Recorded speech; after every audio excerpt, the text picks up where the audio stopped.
नमस्कार दोस्तों, संभव दूत में आपका स्वागत है। आप देख रहे हैं संभव दूत न्यूज। सत श्री अकाल, आदाब। मैं हूं महेश कुमार। एक ऐसी मुद्दा है जो कि कोर्ट 14 साल तक खींच रहा है।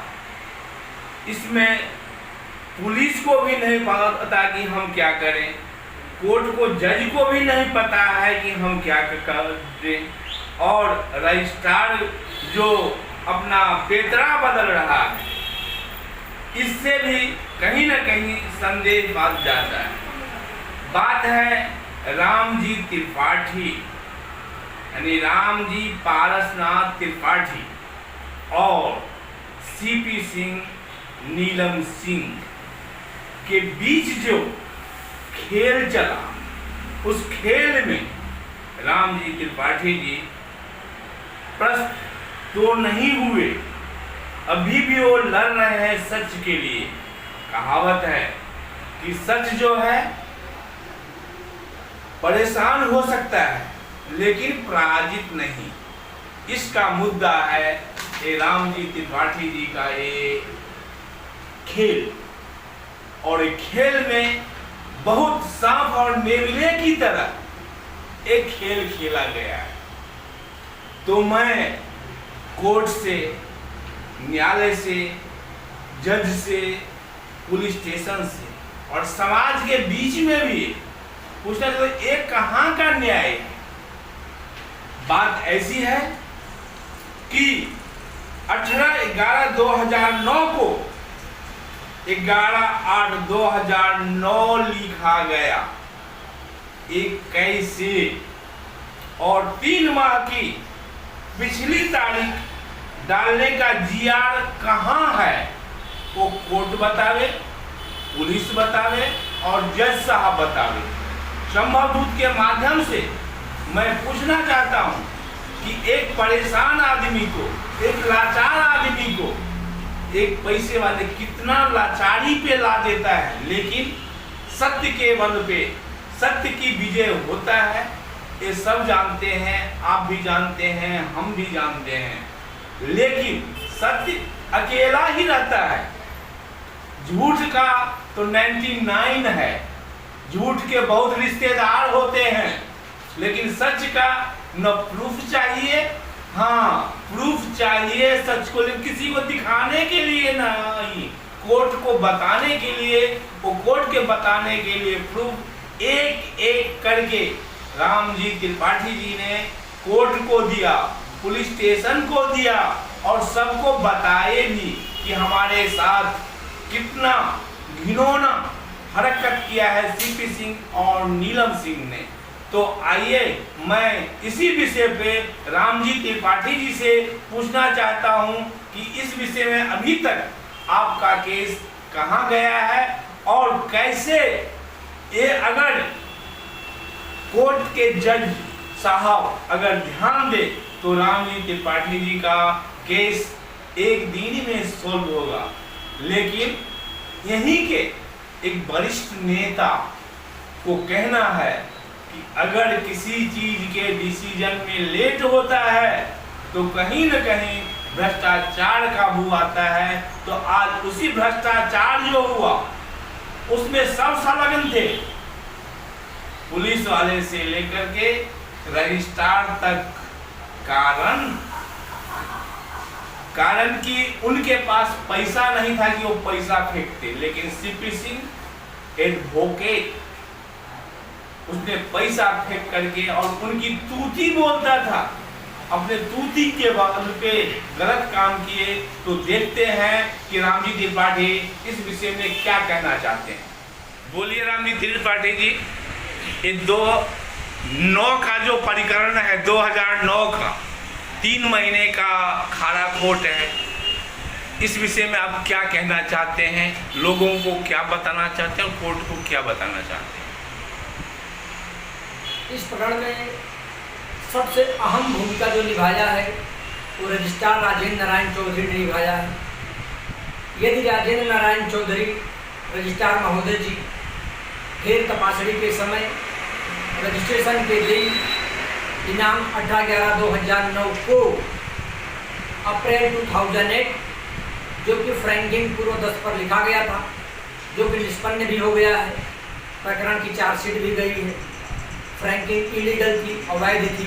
उस 10 को उनको पुलिस स्टेशन में देना चाहिए था। ऐसा न करके राजेंद्र नारायण चौधरी ने 2 गवाहों के समक्ष नीलम सिंह और सीपी सिंह से कहा कि अप्रैल 2008 कट करो, करेक्शन करो, फेरफार करो और यहाँ पर लिख दो वही पिछली फ्रैंकिंग वाली तारीख 11/8/2009। दोस्तों 18/11/2009 को अगर 3 महीने की पिछली तारीख नहीं डाली जाती तो यह दस्त क्रमांक 11,965/2009 कभी भी रजिस्टर नहीं हो सकता था, कहीं भी रजिस्टर नहीं हो सकता था। जितना दोषी सीपी सिंह व नीलम सिंह हैं, उनसे ज़्यादा बड़ा दोषी मैं रजिस्ट्रार राजेंद्र नारायण चौधरी को मानता हूँ। ये चीज़ शासन प्रशासन को, माननीय न्यायालय को समझ में आना चाहिए, जो कि माननीय निमित गोयल साहब IPS और दूसरे IPS श्री मंजुनाथ सिंह साहब को समझ में आया और उन्होंने दोनों IPS अधिकारी ने सीपी सिंह नीलम सिंह को इस प्रकरण में अरेस्ट किया था कि 18/11/2009 को 11/8/2009 क्यों लिखा गया। इस बारे में न तो राजेंद्र नारायण चौधरी ने मुंह खोला, न सीपी सिंह ने मुंह खोला, न नीलम सिंह ने मुंह खोला और राजेंद्र नारायण चौधरी को अभी भी आरोपी बनाया जाना बाकी है। 2012 से 2023 लगा हुआ है। दोस्तों अभी तक मतलब पुरानी चार्जशीट डालने में यदि इतना टाइम लग सकता है तो मुझे न्याय कब मिलेगा। लगता है मेरे मरने के बाद मेरे बच्चों को न्याय मिलेगा, उनको फ्लैट मिलेगा या नहीं मिलेगा, अब मुझे इस बात पर भी संदेह होने लगा है।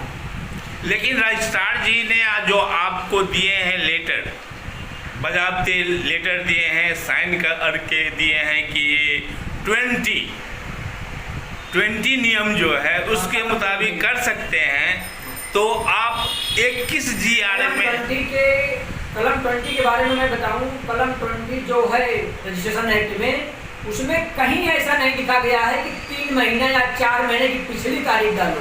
व्यक्ति करेक्शन करके सेम डेट डाल सकता है और अगर सेम डेट डालेंगे 18/11/2009 लिखेंगे तो रजिस्टर्ड नहीं होगा। अप्रैल 2008 लिखा हुआ है तो रजिस्टर्ड नहीं होगा।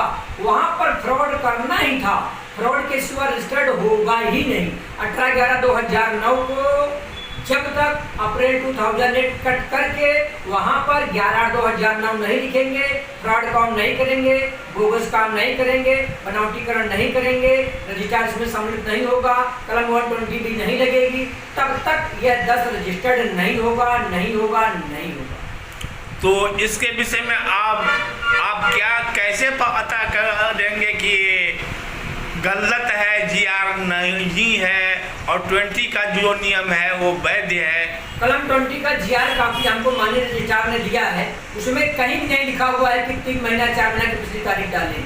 करेक्शन कर सकते हैं क्रेता विक्रेता, लेकिन करेक्शन करने के बाद सेम डेट डालना चाहिए और सेम डेट जिस दिन करेक्शन कर रहे हैं 18/11/2009 को, यदि 18/11/2009 लिखेंगे तो रजिस्टर नहीं होगा और अप्रैल 2008 लिखा है तो भी रजिस्टर नहीं होगा।